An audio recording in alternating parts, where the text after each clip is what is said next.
नमस्कार मित्रों, स्वागत है आपका हमारे YouTube चैनल मोहित सर क्लासेस में। दोस्तों, कल महानिदेशक महोदय के YouTube लाइव सेशन में कुछ बातें रखी गई और उनके जवाब दिए गए। उसमें जो मुख्य बात निकल कर आई वो है पेरोल सिस्टम पर, जो कि कई जनपदों में, कई ब्लॉकों में स्टार्ट हो चुका है। इस महीने के अंत तक या फिर अगले महीने की शुरुआत तक ये सारे ज़िलों में और सारे ब्लॉक्स में स्टार्ट हो जाएगा पेरोल मॉड्यूल।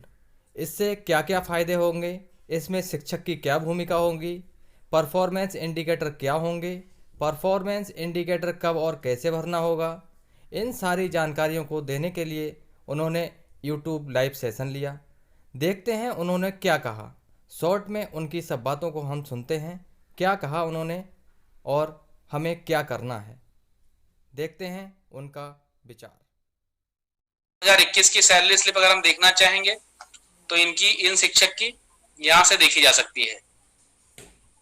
ये सुविधा सिर्फ उन्हीं ब्लॉक या उन्हीं जनपदों में है जहां पर पेरोल मॉड्यूल लागू कर दिया गया है, लेकिन इसी महीने या अगले महीने के अंत तक सभी पूरे प्रदेश में सभी जगह ये पेरोल मॉड्यूल लागू किया जाना है। तो आपकी भी सैलरी स्लिप आप देख पाएंगे, अपने पोर्टल पे डाउनलोड कर पाएंगे और ऐप एम स्थापना ऐप पे भी ये सुविधा दी गई है। इसके बाद पेरोल मॉड्यूल में आपकी क्या भूमिका है, हम इसकी बात करेंगे। विद्यालय स्तर से ऑनलाइन पावना आपको कैसे भेजना है। सबसे पहले आप बेसिक एजुकेशन में जाकर के अटेंडेंस पे जाएंगे। तो अटेंडेंस पे आप जब क्लिक करेंगे, जो भी जितने भी शिक्षक हैं उस विद्यालय में, कोई भी इस पे क्लिक कर सकता है। अभी चूंकि ये मॉड्यूल 21 से 25 तारीख तक ही सक्रिय रहता है, तो अभी सक्रिय नहीं है, लेकिन आप 21 से 25 तक जब इसमें जाएंगे तो आपको सभी कर्मचारियों के नाम दिखेंगे उस विद्यालय के, और उनकी उपस्थिति का विवरण दिखेगा या अनुपस्थिति का विवरण दिखेगा। तो ध्यान देने योग्य बात यह है कि विद्यालय का कोई भी शिक्षक ये अटेंडेंस भेज सकता है बीआरसी पर। मान लीजिए कहीं हेडमास्टर को भेजने में तकनीकी समस्या आ रही है, तो वहां पे सहायक शिक्षक भी भेज सकता है। सहायक शिक्षक भेज सकता है, लेकिन शर्त यह है कि एक विद्यालय से एक ही कोई कर्मचारी इसको भेज सकता है। तो जैसे ही सभी कर्मचारियों का अटेंडेंस विवरण आप भेज देंगे, पावना यानी ऑनलाइन भेज देंगे, वैसे ही पे की कैलकुलेशन या प्रक्रिया ब्लॉक स्तर से शुरू हो जाएगी। इसके बाद एक महत्वपूर्ण और निर्देश यहां से गया था आप सभी के लिए कि आप सभी अपना एसीआर यानी परफॉर्मेंस के जो पॉइंट्स हैं, इंडिकेटर्स, वो आप कैसे भरेंगे। तो यहाँ पे ट्रांसफर मॉड्यूल में जो पहला बिंदु है परफॉर्मेंस इंडिकेटर्स, इसमें आप जाएंगे। इसके बाद fill performance indicator self assessment, आप सभी को यहां पे जाना है। यहां पे आप इस पे क्लिक करेंगे तो जितने बिंदु हैं आपके परफॉर्मेंस असेसमेंट के, वो सभी आपको दिखने लगेंगे। ये सभी बिंदु आपको पत्र द्वारा पहले ही सूचित किए जा चुके हैं। इसमें कायाकल्प से संबंधित अगर हेडमास्टर की बात करें तो उसमें कायाकल्प से संतृप्त विद्यालय है, उस पर बिंदु निर्धारित किए गए हैं। यदि हम निष्ठा प्रशिक्षण की बात करें तो उसके कोई बिंदु हैं। यदि हम आधारशिला क्रियान्वयन की बात करें, उसको आपने अगर क्रियान्वयन किया हुआ है तो उसके अंक हैं, तो वो आपको भरना है। ये आपको दिखने लग जाएगा 1-2 दिन में। आपको ये काम 31 मार्च तक पूरा करना है। पूरा करने के बाद ध्यान रखिए, आपने जो अपना रिपोर्टिंग ऑफिसर सेलेक्ट किया है, आपका रिपोर्टिंग ऑफिसर आपका खंड शिक्षा अधिकारी है, इसमें आप इसको भेज देंगे और वो आगे बीएसए को भेज देंगे। इसके बाद जो आप इंपॉर्टेंट एक चीज है पोर्टल पे, वो है सर्विस बुक। तो सर्विस बुक आप सभी लोग जानते हैं, आपकी एक भौतिक सेवा पुस्तिका भी होती है जो कि बीआरसी पर रहती है, और ये मानव संपदा की सेवा पुस्तिका है, तो उसके सारे विवरण इस पे आने हैं। यह आपको देखना है, यह आपकी जिम्मेदारी है कि हमारे सारे सेवा विवरण हमारी इस मानव संपदा की सेवा पुस्तिका पे चढ़े हुए हैं कि नहीं। तो आप यहां से सर्विस बुक में जा करके इसको डाउनलोड करेंगे। यह आपकी जिम्मेदारी है कि आप अपनी सेवा पुस्तिका के सभी विवरण इसमें देख लेंगे। सबसे पहला इसमें जो कॉलम है वो पर्सनल इंफॉर्मेशन का है, तो इसमें अपने व्यक्तिगत विवरण आप देख लेंगे। आपका नाम, सही है नहीं, आपका डेट ऑफ बर्थ सही है कि नहीं, आपकी रिटायरमेंट डेट सही है कि नहीं, नहीं सही है तो आप बीआरसी पर इसको सही करवा लेंगे।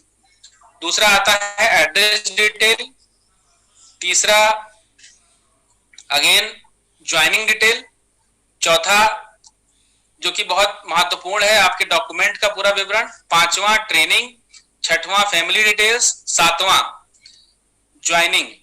आप देख रहे हैं कि सेक्शन एफ के नीचे ज्वाइनिंग लिखा हुआ है, तो सभी शिक्षक ध्यान दें, ये बहुत महत्वपूर्ण है, खासकर जो हमारे अंतर जनपदीय स्थानांतरित शिक्षक हैं उनके लिए बहुत महत्वपूर्ण है ये, कि जिस जनपद से वो स्थानांतरित होकर के आए हैं क्या इसमें चढ़ा हुआ है या नहीं, जिस जनपद पे आए हैं क्या इसमें चढ़ा हुआ है या नहीं, नहीं चढ़ा है तो अविलंब आप अपने बीआरसी पर संपर्क कर इसको चढ़वा लेंगे।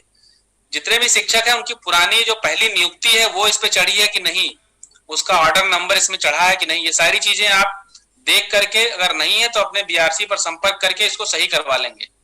इसके बाद इसमें एम्प्लॉयज की सारी डिटेल्स, जो आपको कभी कोई दंड मिला होगा वो भी इसमें बीआरसी स्तर पे वो भर देंगे। इसीलिए अब आप लोग ये ध्यान रखें, आगे से कोई अगर आपके खिलाफ कोई विभागीय कार्यवाही होती है, सस्पेंड होते हैं आप, कोई शस्ति मिलती है, तो मानव संपदा की सेवा पुस्तिका पे वो चीज चढ़ जाएगी। इसीलिए आप प्रयास करें ऐसी कोई असहज स्थिति आपके साथ ना उत्पन्न हो। सेवा पुस्तिकाओं की बात करने के बाद हम लोग मानव संपदा का जो एम स्थापना ऐप है उस पे देख सकते हैं कि कैसे एम स्थापना ऐप पे कुछ सुविधाएं जो कि पोर्टल से कम है, हालांकि वो आप कैसे उनका उपभोग कर सकते हैं। आपने देखा कि पोर्टल पे कम से कम 6 या 7 चीजें हैं जिसमें आप सभी को लॉगिन करने के बाद काम करना है। इसकी कुछ सुविधाएं आपको ऐप पर दे दी गई हैं। आप सभी जानते हैं कि मोबाइल ऐप जो एम स्थापना नाम से है, एंड्रॉइड प्लेटफॉर्म पे है, लगभग सभी ने उसको एक बार अपने डाउनलोड करने के बाद अपना विवरण भर दिया होगा, लॉगिन आईडी पासवर्ड भर दिया होगा। उसके बाद आपको हर बार लॉगिन आईडी पासवर्ड भरने की जरूरत नहीं पड़ती है।